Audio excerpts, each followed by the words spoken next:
What's going on, everyone? So I am back today with another deck list for us to go over, and this one was an extremely popular request. For those of you that don't know and maybe don't pay attention to like the community events and such, the lead designer of Star Wars Unlimited, Danny Schaefer, this is his pet deck. This is the deck that he uses often, not this exact list, but Cassian yellow as the sort of strategy is his kind of main theme. And so with that, I kind of made my own list here that I've been playing with a ton lately, and it is pretty sweet. For those of you that play other card games, specifically myself, I play a ton of Magic.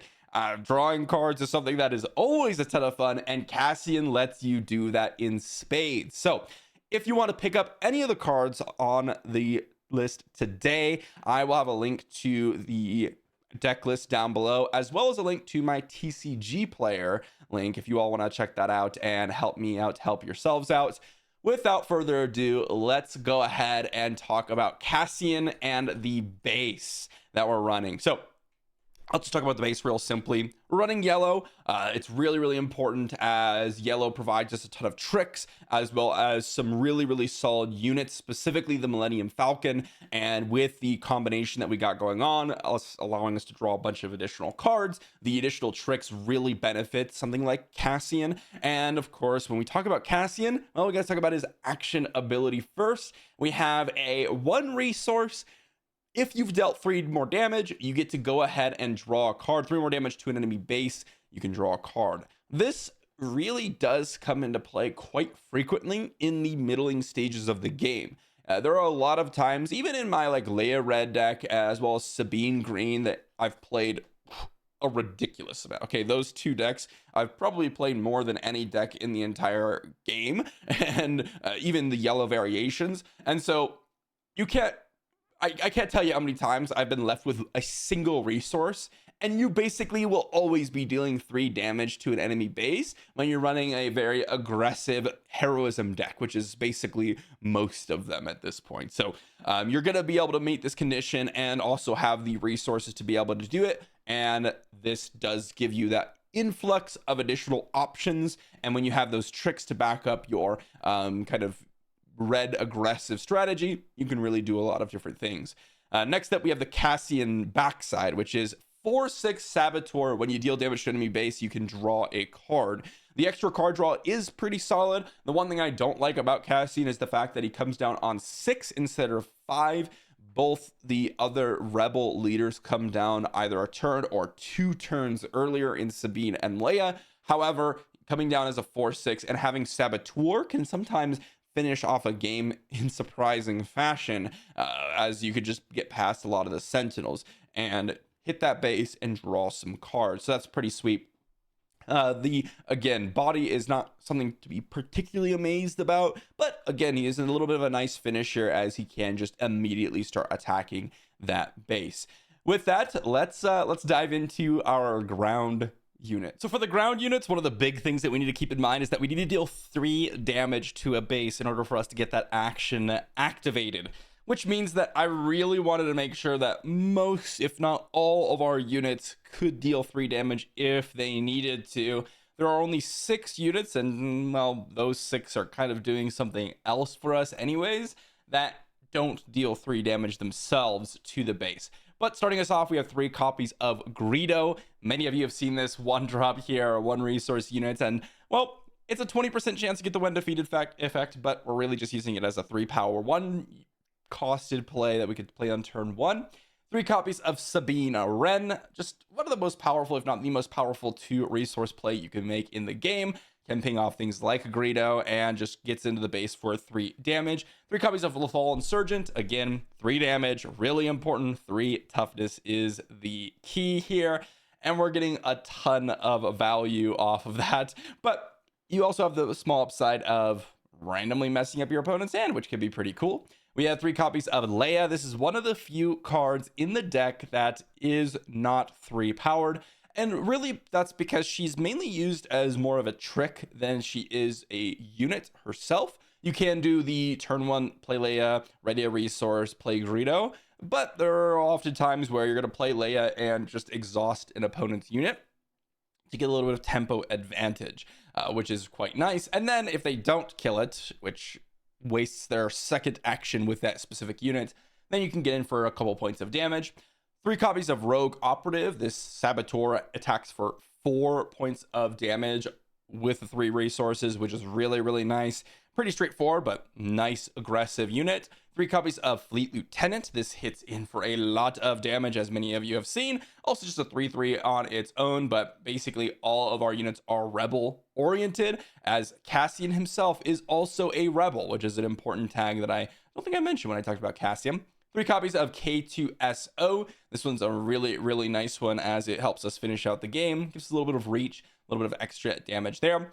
2 copies of Syndicate Lackeys. Now, this one's a little bit more interesting, and I've decided to run a couple of these in the main board because I found them to be extremely, extremely powerful against so many different decks. Specifically, the more aggressive and more tempo-oriented decks just get destroyed by ambush units, and a 5/4 which attacks for a lot of damage that can come down and kill off one of their more aggressive units and then give you a body on the battlefield can be really, really powerful, especially since we are a deck that, while we are aggressive, we do have to get to 6 resources to deploy our leader, whereas many of the other tempo/aggro decks are only needing to get to 4 or 5. So this helps us leverage the playing field, or level the playing field a little bit.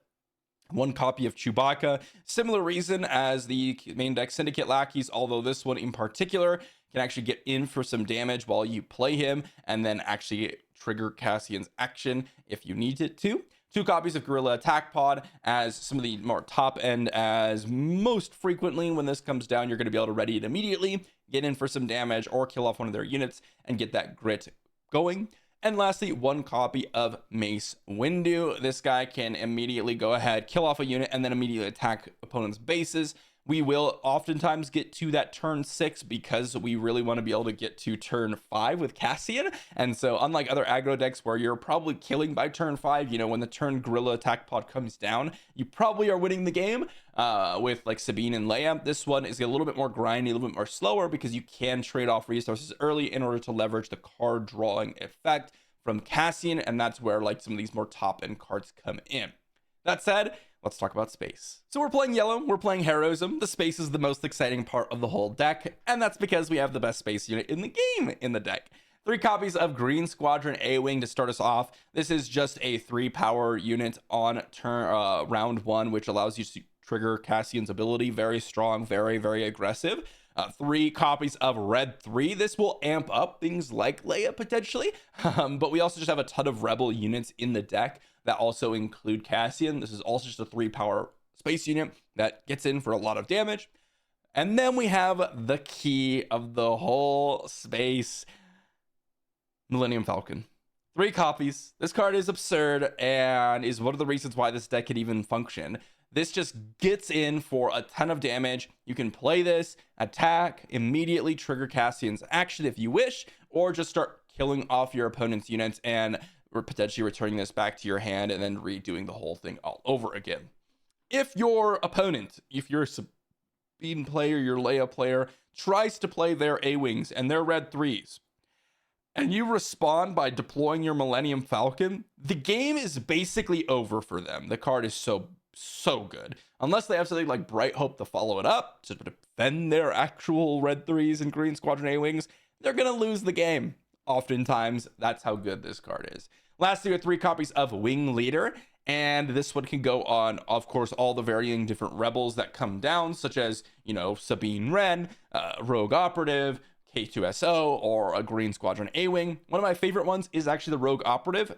Main reason is it's got 4 toughness. That's really hard to get through, and it's already attacking for 4 damage. So it's actually turning into essentially a 6/6, which is really, really obnoxious. Of course, putting it on Cassian is also good. Turns him into a 6/8, which can be really, really obnoxious as well. If you do not want to pick up Millennium Falcons, you don't want to pay the price tag, because it is a heavy price tag. It's the most expensive card in the deck by a large margin. This can be replaced by Ozatec Liberator Gunship, and that's what I would do. 3 copies of that instead of 3 copies of Millennium Falcon. They oftentimes fulfill a similar role in that you are playing a 3/4, but you get to ambush their unit. That's kind of what both of them do.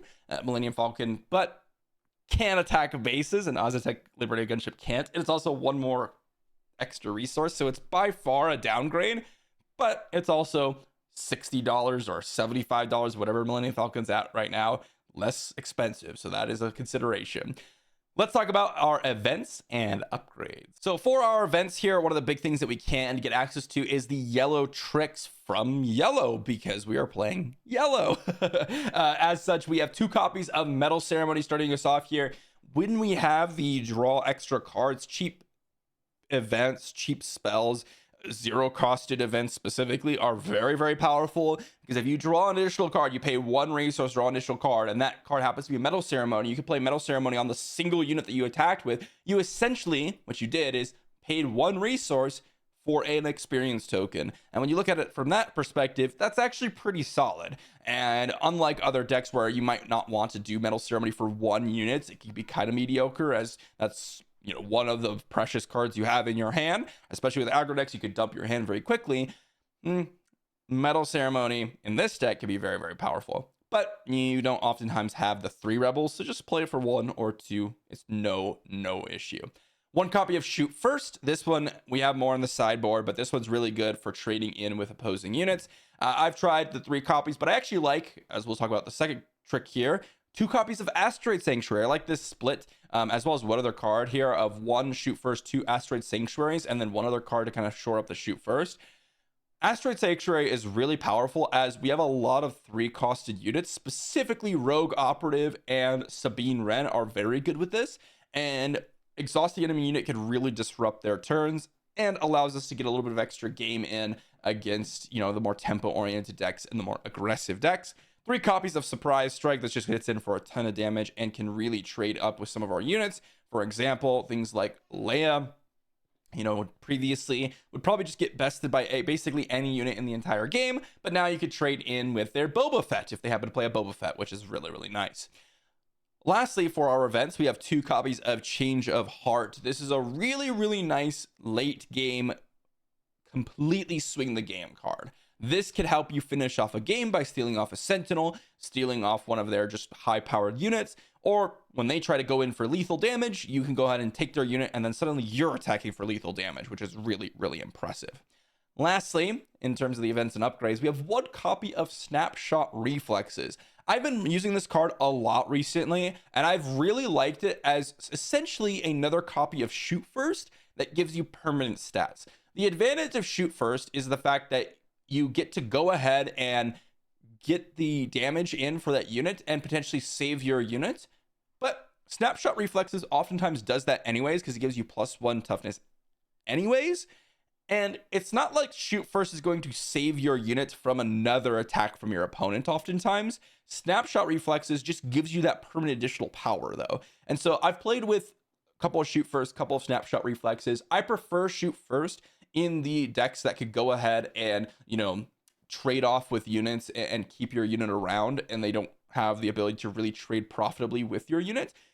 But Snapshot Reflexes actually does really well against the mid-range decks also, whereas Shoot First can sometimes be a little bit underpowered, or even the controlling deck Snapshot Reflexes actually comes into play, which I like. So 1 copy of that, 1 copy of Shoot First, 2 copies of Asteroid Sanctuary, and then of course some things in the sideboard, which we will get to now. So with our sideboard, let's talk about the units first, and we have 1 copy of Syndicate Lackeys. This is really, really nice, again, against the more aggressive, more tempo-oriented decks. Boba, Sabine, Leia, even Grand Inquisitor, this is really, really solid against. I generally like to take out a little bit more of my, slower options, things that require me to have multiple units on the battlefield or a little bit more value, such as things like Red 3 could even come out, Wing Leader can come out, things like Change of Heart might be a little bit too slow.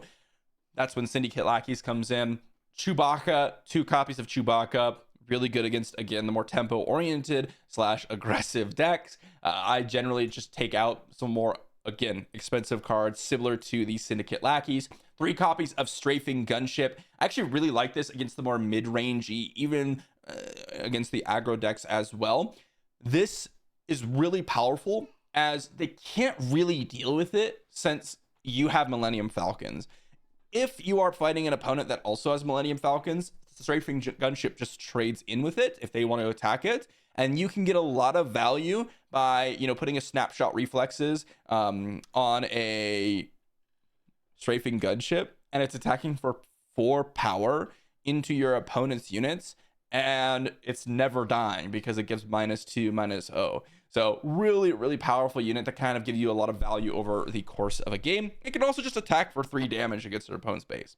2 copies of Shoot First. Again, this is really nice for when you're trying to trade in with your opponent's units. I generally speaking like to take out things like Change of Heart and the more expensive units and try to trade with our opponent's units when we're fighting the more aggressive tempo oriented decks, and that's when Shoot First comes in as more cheap spells, more ways to immediately deal with units. That's where Chewbacca, Syndicate Lackey, Shoot First comes in. And last, we have 2 copies of Spark of Rebellion, and this is really for the more controlling matchups.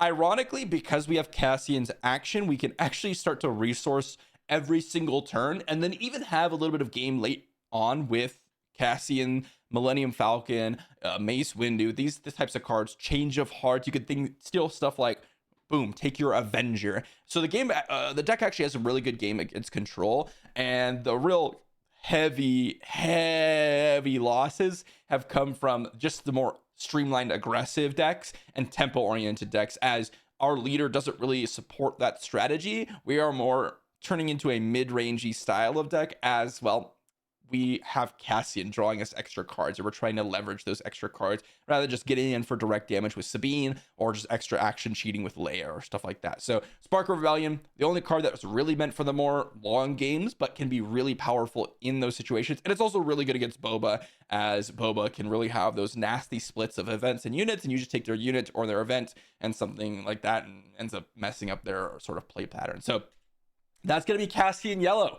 It's been really, really fun. I've been really enjoying the yellow style of decks. It's not my favorite color personally, and so I hadn't really experimented with yellow a ton, but over the past week especially, I've been playing a ton of yellow. I've had some people with some mono yellow Boba decks in paper that I've been playing with, as well as, you know, some other yellow decks that I've been getting to access in. And well, I figured we're gonna dive into Cassian Yellow here today and really see what we could do with it. So again, if you want to pick up any of the cards off of this list, use my link in the description down below for TCG Player, and I'll see you all for a video